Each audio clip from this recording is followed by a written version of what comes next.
Yo, what's going on, guys? It's your boy. Welcome back to another video. So today I have probably the hardest ranking video I have ever had to make ever. Like literally, I struggled really hard with this.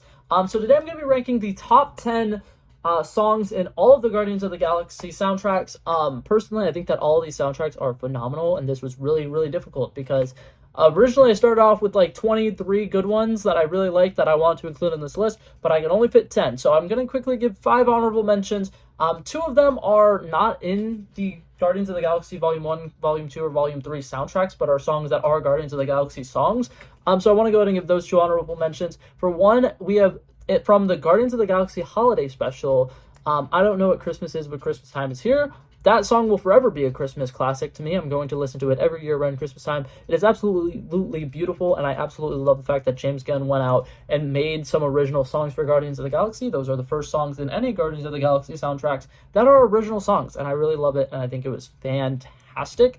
Number 2, I want to give this credit where credit's due. The song Rubber Band Man in not Guardians of the Galaxy, in the Infinity War movie was a brilliant way to introduce the Guardians of the Galaxy. We're somewhere out in space, we hear that song playing, we immediately knew who was coming up, and watching some of the Guardians jam out to it as they're approaching the wrecked ship where Thor is was fantastic, and I thought that was brilliantly used.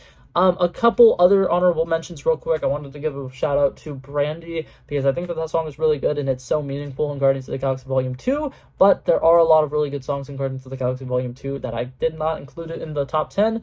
And then I also want to give credit to a song in Guardians of the Galaxy Volume 3, We Care a Lot! It's so good, and I really loved it, and I really want to include it because the whole plot of that movie is that they care so much about Rocket that they're willing to risk their lives and face somebody who's essentially a god to save him, and I think that is really fun. And then the last one that I want to give credits to is the song Southern Nights, which is in Guardians of the Galaxy Volume 2. Everything about that scene is part of the reason why I fell in love with the Rocket character. Him messing around and killing a bunch of the Ravengers in the woods and just basically fucking with them with his machinery while this song is playing is so much fun, and I absolutely love it. But now to get into the top 10. Alrighty, so coming in at number 10, starting off this list, we have the song Fooled Around and Fell in Love. This is a really good song from the first movie. In my opinion, this is one of the most important scenes in the first movie. It's the scene where Peter Quill and Gamora kind of share their first moments of romance. She listens to the song, she kind of likes it, she gets the feel of it, and it's a really cute moment, and you can see the first little sparks of their romance in the scene. I think that's really important, and I think it was a really great song choice to kind of define their romance, because neither of them were really necessarily looking for love. It just kind of happened and fell in their laps, and I thought it was really good. Number 9, I've seen a couple people rank the top 10 Guardians of the Galaxy songs, and this is not on it, and I think that is a sin. No Sleep Till Brooklyn is one of the best needle drops in Guardians of the Galaxy Volume 3, and specifically that fight scene that follows it up is so great, and there is literally the shot where Drax opens the door and everything freezes and the music's still playing for a second. That is just so epic. It literally is such a great song, and it kind of gives me good old MCU vibes because it's kind of like a song you would expect from an Iron Man movie. But the way that it's used in this movie and the way that it builds up to the fight is so epic. And like I said, that shot with Drax opening the door and it freezing and showing the army they're about to take out is so cool. Okay, coming in at number 8, we have Wham Bam Shang-a-Lang. This song is really good, and my favorite thing about this is in the Guardians of the Galaxy movies, James Gunn likes to have more than one opposing force. Obviously, there's the one main big bad, but there's also a secondary villain who's kind of causing havoc. In the first movie, it's the Ravengers with Yondu. The second movie, it's the Sovereign. I cannot remember their name. I was about to call them High Revolutionary Peoples. That's not it. The Sovereign in the second movie. And this song plays when Sovereign shows up in the final act, and there's just an ungodly amount of golden ships who are coming to try to kill the Guardians or whatever. And it is such an epic moment because it's just like, wham, bam, Shang-a-Lang, and then there's just an ungodly amount of ships coming in all at once, and it is so cool, and I love it so much. I think that scene is really underrated.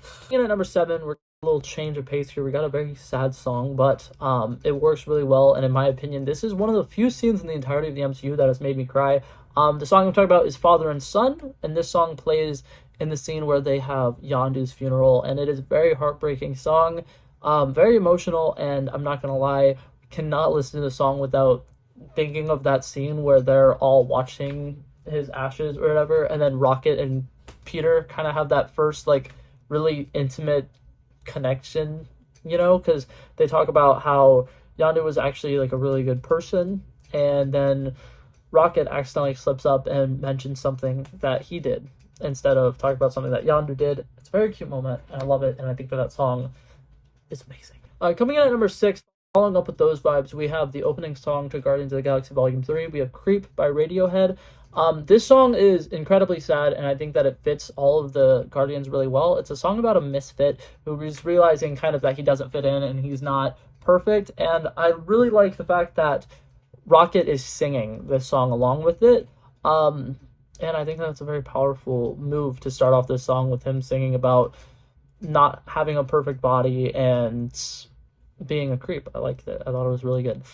Okay, number 5, Hooked on a Feeling. This song just like screams Guardians of the Galaxy. You hear this song, you immediately are like, that's the Guardians. And what I like about it is the scene where it is in the first movie is when basically all of the characters are really fully introduced to each other as they're being put into the prison. And I think that the use of this song in that movie is actually really good, and a lot of people don't really give it credit where credit's due. It's a lot of fun, and I like it in a lot of Guardians of the Galaxy edits. Most people like use the song perfectly, and it's just chef's kiss. Number 4, we have the opening song for Guardians of the Galaxy Volume 2. I think that James Gunn is just knocking it out of the park with his opening scenes. Every single one of them are fantastic, and this one is no different. We follow Baby Groot dancing around to Mr. Blue Sky, and we're watching as the people, the Guardians in the background are fighting the obelisk, and it's absolutely huge, and they're all kind of being like absolutely destroyed, and Baby Groot is just rocking around, dancing around to it. And one of my favorite things is that it's diegetic music, so it's going on actually in the scene, and it is fantastic. And one of my favorite things is when the Drax comes down, breaks the speaker, and the music stops playing, and Groot just gets pissed at Drax. Fantastic. I thought that this song was great. Okay, now coming in at number 3, we got Ain't No Mountain High Enough. I think that this movie was fantastic because it was the song that ended the first movie, and they had a little montage showing where all the characters ended up. The Guardians with their new ship, finding newfound family. John C. Reilly's character reuniting with his family, and it reveals that Rocket earlier saved his wife and kid, which was a very cool thing. The Ravengers being all happy because they think that they have the Power Stone and they're about to make a shit ton of money, and then it has Yondu opening it up and realizing he'd been played. But my favorite thing about this moment in the movie is this is the first time we see Gamora start to dance, and it kind of shows that she's gonna have this nice, beautiful connection with Peter Quill, and it's very heartwarming. And number 2, this one was really hard for me to decipher 1 and 2, but I have to put this at number 2.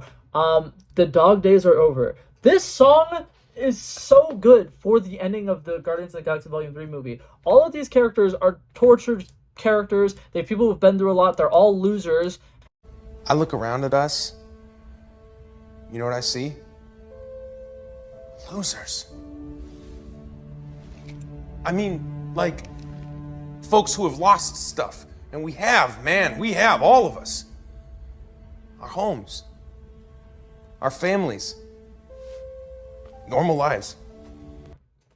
And I just think that it's really fun watching them dance around to a song that is about finally being free. You no longer have to deal about your tortured past. You're okay now. The dog days are over. You've made it through the hardest parts that you're going to have to go through. And I feel like the scene with them all dancing together and woo, is just so triumphant. And it's the first time ever in a movie where I understand why some person reviewing it would call it a triumphant movie. You ever watch those trailers where a movie's about to come out and then they have quotes from different newspapers or whatever, and it's just magnificent. This movie is triumphant. That's the first time ever I would agree that a scene in a movie is triumphant, and it is so fun. It is so exciting and so powerful, and getting to watch Drax dance around in it is so good. I loved it so much. I thought that it was a perfect song to end the trilogy. And now coming in at number 1, I am a sucker for bookends, and I love it when a movie starts off with something and a movie ends with something. And they did that with Come and Get Your Love. It was the first song to play in the first movie, and it is the last song to play in the last movie at the end credit scene, and it is so good. It is such a perfect song. It exemplifies exactly the Guardians vibes. You listen to that song, and that's what you think of when you think of the Guardians. And I love it. I think that it's really, really good. And one of my favorite things about it is we start the trilogy with Peter Quill, who's the main character, dancing along to the song, and then someone who is the future of the Guardian, Adam Warlock, dancing to it in the end credit scene. and I thought it was really good, and I cannot think of the Guardians music without 100% thinking of this song first. And yeah, so that was it for this list. Hopefully you guys enjoyed it. If you guys have any disagreements and you have any ones that you're like, wow, you completely missed this one, you should have given it credit, feel free to let me know down below. But that is it for this video, guys. I love and appreciate you guys so much, and I'll see you guys in the next one. Peace out. Bow, bow, bow.